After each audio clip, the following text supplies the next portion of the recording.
Al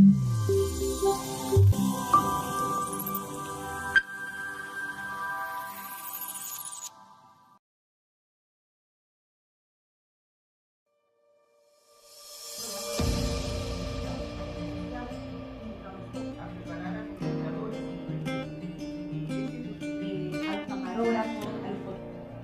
Y decir verdades a los Margarita Palarmán, representante residente del programa de las Naciones Unidas en Panamá. políticos.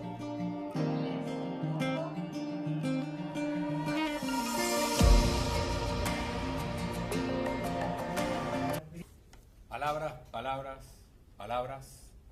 Las palabras se las lleva el viento. Distinguidas integrantes de la mesa principal, autoridades, amigas y amigos todos, nos tenemos que preguntar si de verdad las palabras son tan intrascendentes.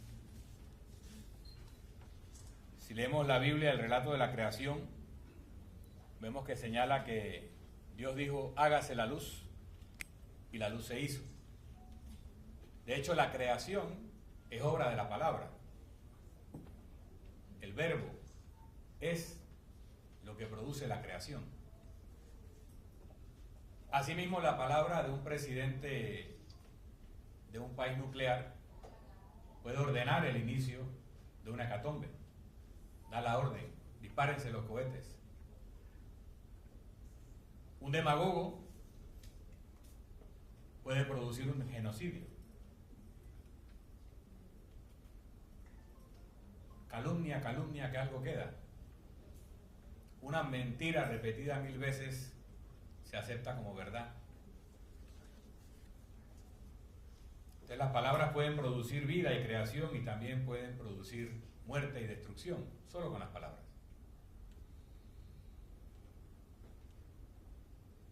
En algunos países, en algunas culturas, una joven que ha sido violada, tal vez en un gang rape, la familia luego la mata porque culturalmente eso es lo que ellos consideran aceptable porque ha deshonrado a la familia, la víctima de una violación, porque el estereotipo se ha cristalizado a través de la repetición. El bullying, ese fenómeno trágico y moderno, donde a través del acoso por las redes sociales se ha llevado a adolescentes al suicidio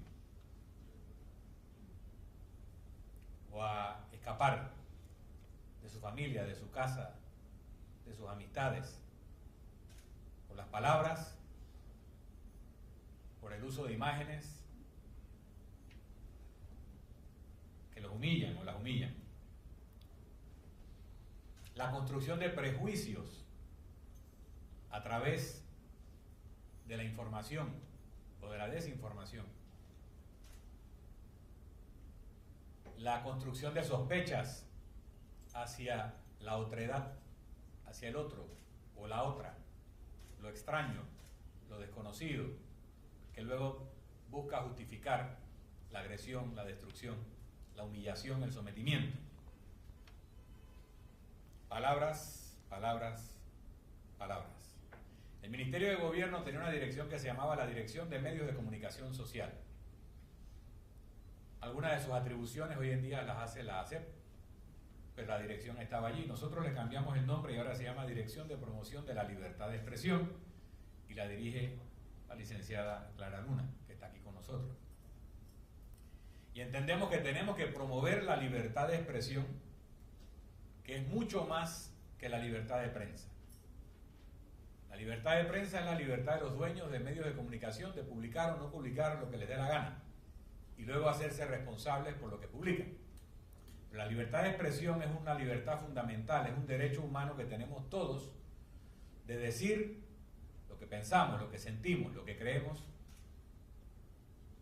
Pero como toda libertad, tanto la de expresión como la de prensa, tiene que haber libertad con responsabilidad y tiene que haber límites. ¿Cuál es el límite? El límite tiene que ser el daño que le pueda causar a otro en el ejercicio de mi libertad. El menoscabo de la libertad de otro en el ejercicio de mi libertad. y ese límite no es fácil de identificar. Un famoso fallo de la Corte Suprema de Estados Unidos decía que la libertad de expresión no autoriza a gritar fuego en un cine atestado de gente cuando no lo hay. Porque gritar fuego en esa circunstancia puede producir una debacle, puede producir un movimiento descontrolado de personas y puede haber heridos y muertos por el ejercicio de la libertad de expresión de decir fuego, porque me dio la gana. Entonces nos vamos dando cuenta que hay consecuencias de las palabras, que hay libertades que tutelar, pero que hay efectos del ejercicio de esa libertad que nos obligan a poner restricciones. Por ejemplo, tenemos la libertad de tránsito, pero hemos establecido que los carros se conducen en el paño derecho, en la dirección que uno va, porque los que vienen en el sentido contrario van a venir en el otro paño. Y vemos unas luces de colores y hemos acordado que cuando la luz se pone roja, me detengo. Y cuando se pone verde, yo sigo. Yo estoy restringiendo mi libertad de movimiento, pero lo hago para poder ejercer mi libertad de movimiento y para que otros puedan ejercer la suya. Así que la restricción de la libertad, hecha de manera racional y con los propósitos de fomentar el ejercicio de la libertad, es lo que garantiza ese ejercicio.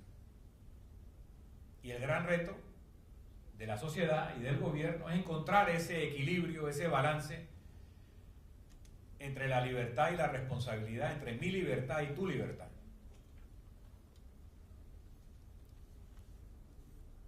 La Ley 82 del 24 de octubre del 2013 establece una serie de mandatos y establece una serie de restricciones al ejercicio de la libertad de prensa y de la libertad de expresión. Porque tiene un propósito. No es un instrumento para coartar la libertad de expresión en el sentido de menoscabar los derechos fundamentales.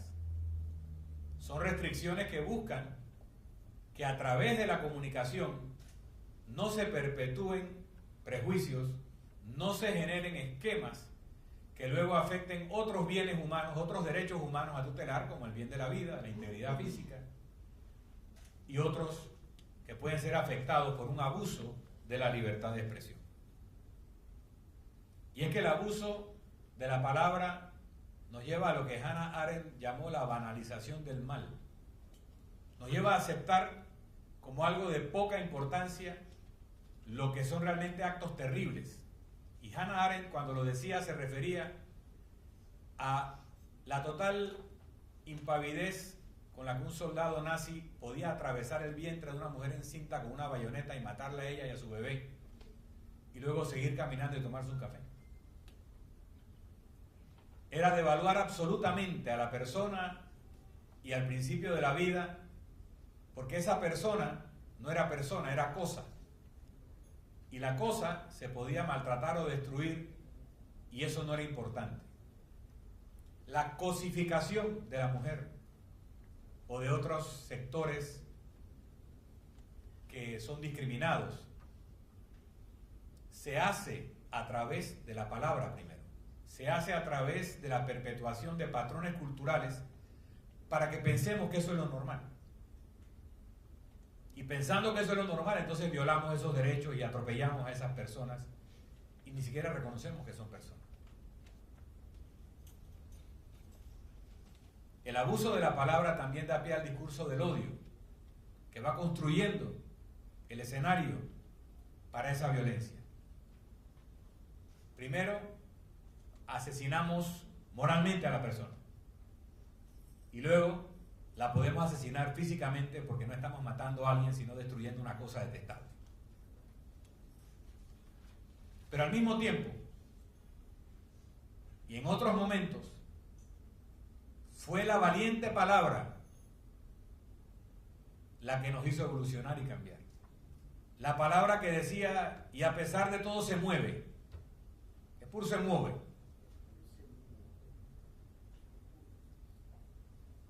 La palabra que dijo, las mujeres tienen derecho a votar igual que los hombres.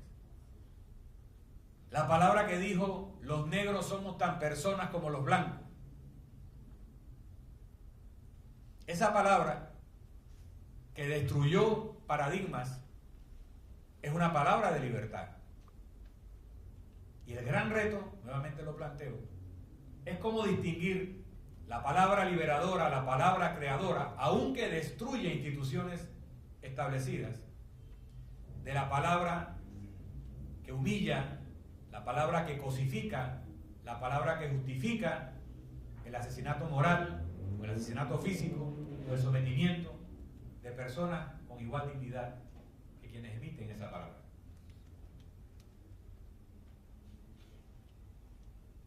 También ustedes verán en el ejercicio de la profesión que a los periodistas a veces se les dice tienes que ser imparcial. Yo no estoy de acuerdo con eso. Yo creo que el periodista tiene que ser objetivo. Objetivo es decir, esto fue lo que pasó. No inventar cosas que no pasaron. No agregar elementos que no sucedieron. Pero el periodista no tiene que hacer un equilibrio entre el agresor y el agredido. No tiene que tratar igual al homicida que la víctima. No tiene que tratar igual al violador que a la persona que ha sido violada. Eso sería ser imparcial. Y eso no es correcto. Lo correcto es ser objetivo y decir lo que pasó y no decir lo que no debe decir que pasó porque la ley no le permite identidad a ciertas personas que han sido objeto de delito. Pero tampoco debe agregar cosas que no sucedieron para hacer más monstruoso a ese homicida o a ese violador o a esa persona. Tiene que decir lo que pasó. Ese es el deber del periodista. No ser imparcial, ser objetivo. Pero también ser responsable del bien que se tutela. Porque la libertad de expresión es la principal libertad de todas. Porque es la que permite defender las demás libertades. Si no hubiera libertad de expresión, no podemos defender el derecho a la vida, el derecho a la libertad de tránsito, el derecho a organizarnos, el derecho a votar.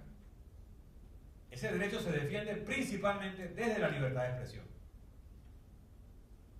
Pero cuando se abusa de la libertad de expresión, se utiliza el discurso demagógico para cosificar a las personas, para mantener a sectores sometidos, humillados.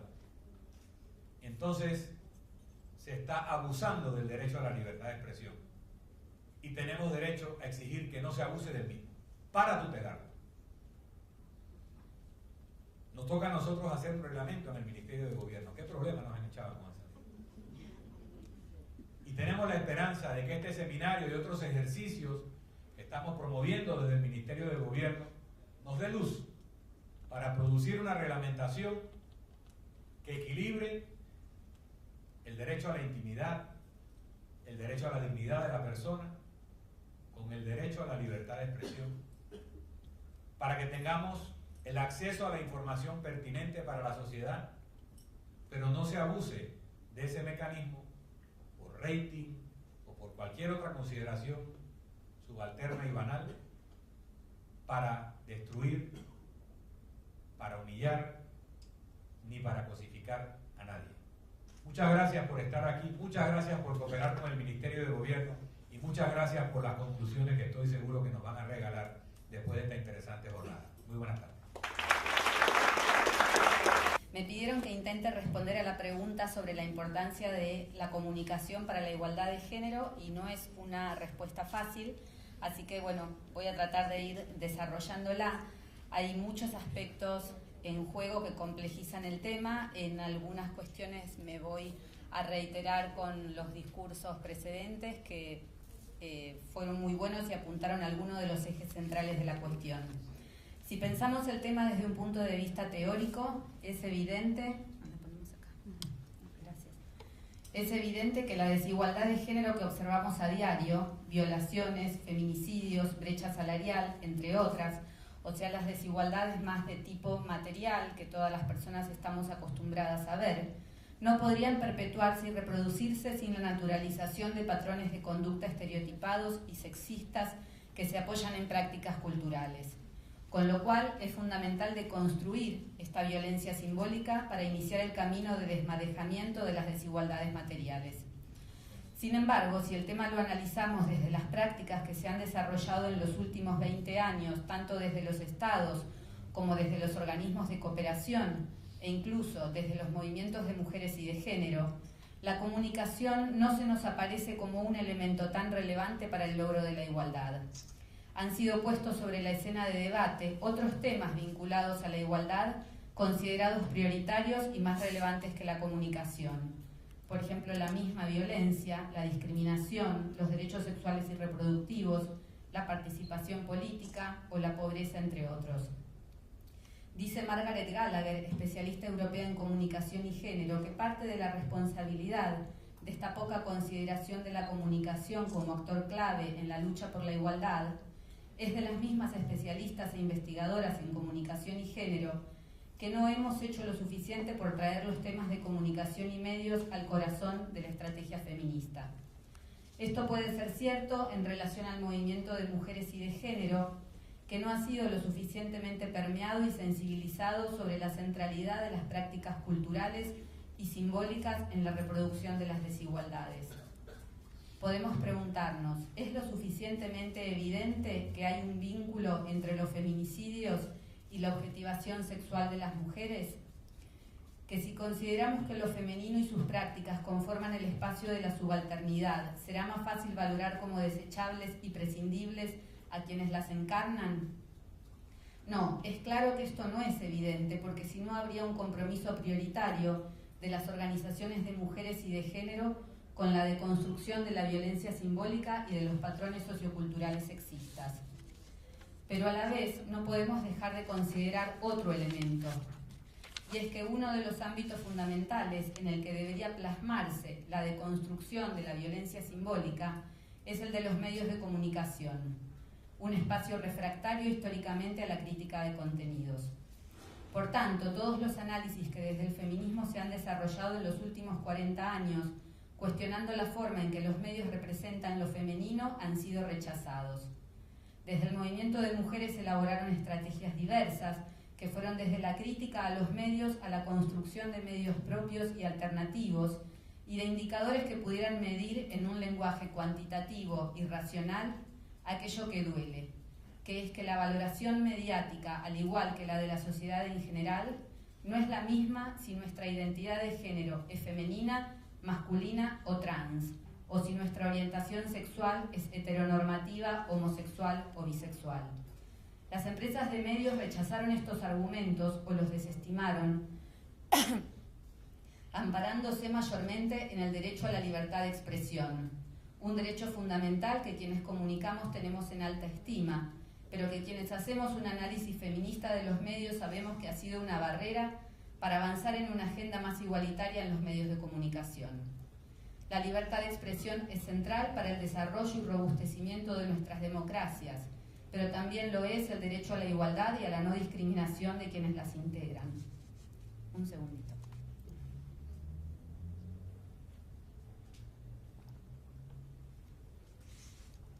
Si hay sectores de la población excluidos, estereotipados o maltratados por los medios de comunicación en razón de su identidad de género y orientación sexual, estamos frente a la vulneración del derecho a la igualdad de estas personas, pero también frente a la limitación de su propio derecho a la libertad de expresión.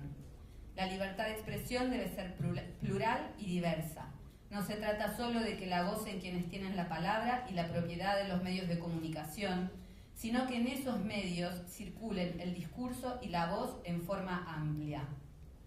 Solo de esta forma estará garantizada la libertad de expresión en su sentido social y no solamente en su sentido liberal, dando a la población acceso a una pluralidad de miradas central para la construcción y fortalecimiento del debate democrático. En este sentido, creemos que con miras a la Agenda de Desarrollo 2030 y considerando la normativa existente en la región sobre remoción de patrones socioculturales de conducta, violencia simbólica y violencia mediática, debemos trabajar en nuevos consensos en torno al concepto de libertad de expresión vinculado a la vulneración de los derechos por razones de género. No se puede seguir excluyendo del debate el análisis crítico de los medios desde un punto de vista de género, argumentando que atenta contra la libertad de expresión. Es necesario generar un nuevo piso desde el que abordar la agenda mediática a la luz de la perspectiva de género sin vulnerar derechos humanos. En 1995 fue aprobada la Plataforma de Acción de Beijing, que para el movimiento de mujeres significó un antes y un después en relación a plantear una agenda programática para el logro de la igualdad de género. Allí la comunicación fue señalada como una de las 12 áreas de interés para el logro de la igualdad de género, es decir, que el feminismo reconocía formalmente el rol central de la comunicación en el combate de las desigualdades. Desde entonces, sin embargo, poco se ha hecho. Evaluaciones recientes, tanto de organismos internacionales como de organizaciones de mujeres de la región, producto de la revisión de la Plataforma de Beijing 20 años después, consideraron que el área de medios ha sido una de las menos desarrolladas de la plataforma y que lo poco que se avanzó provino fundamentalmente de las organizaciones de la sociedad civil y en menor medida de los estados.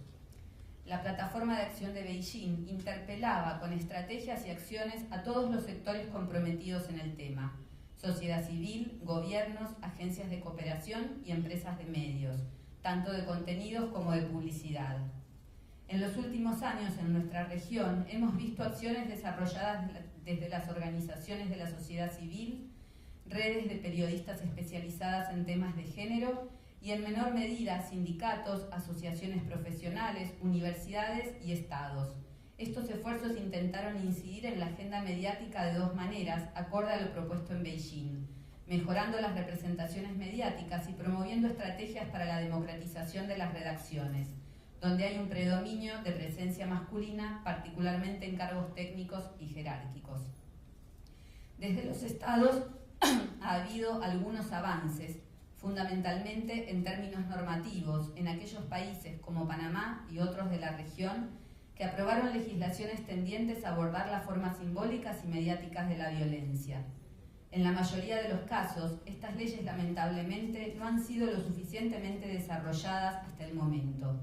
Sin embargo, han marcado un compromiso de los estados con el cumplimiento de sus responsabilidades con los tratados regionales e internacionales que protegen los derechos humanos de las mujeres, como la Convención para la Eliminación de todas las formas de discriminación contra la mujer, la CEDAW, y la Convención Interamericana de Violencia de Belém do Pará.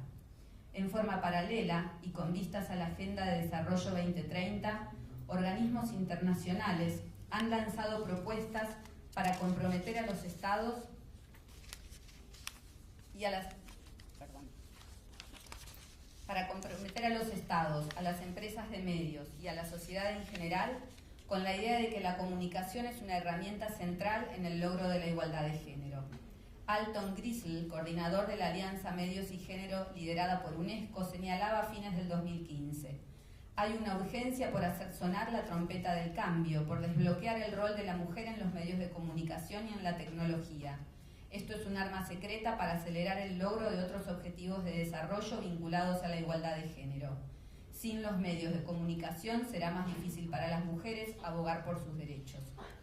También desde los organismos de derechos humanos regionales ha habido esfuerzos en los últimos años por instalar el rol central de la comunicación y la educación como estrategias de prevención en el combate a la violencia hacia las mujeres.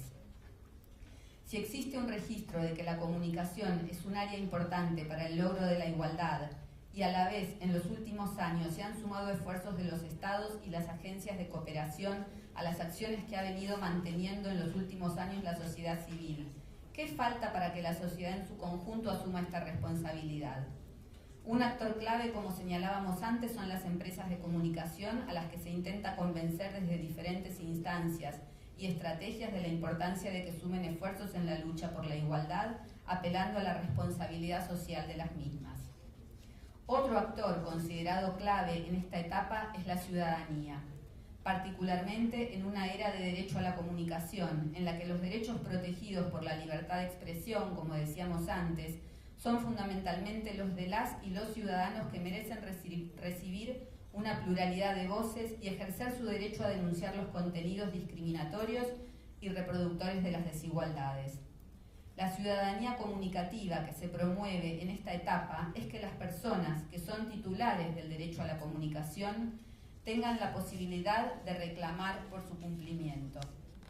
En este sentido es fundamental la construcción y fomento de una mirada crítica sobre los medios que permita hacer valer los derechos comunicacionales, como se va a desarrollar en este diplomado. El ejercicio de un derecho que lleve a reclamar por mejores y más diversos contenidos, que haga saber que no se consumirá cualquier propuesta. Para esto es fundamental la educación sobre los medios de comunicación, que quienes trabajan en los medios y para ellos, pero también la sociedad toda, acceda a una formación sensible que permita tanto identificar las prácticas sexistas y discriminatorias que los medios ponen en juego, como también construir nuevos discursos promotores de la igualdad, porque los medios pueden ser aliados centrales en la construcción de un mundo más igualitario.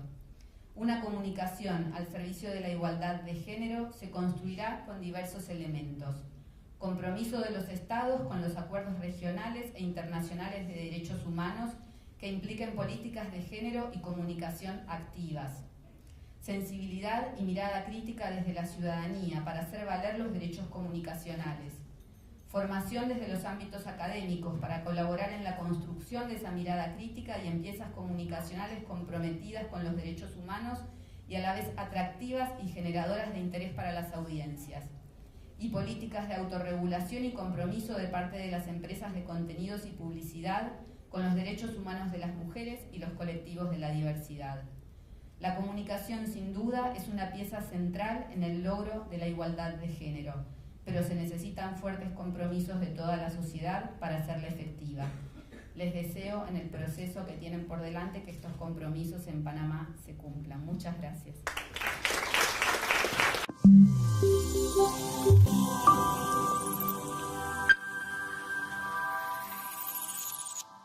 Panamá Primero, Gobierno de la República de Panamá.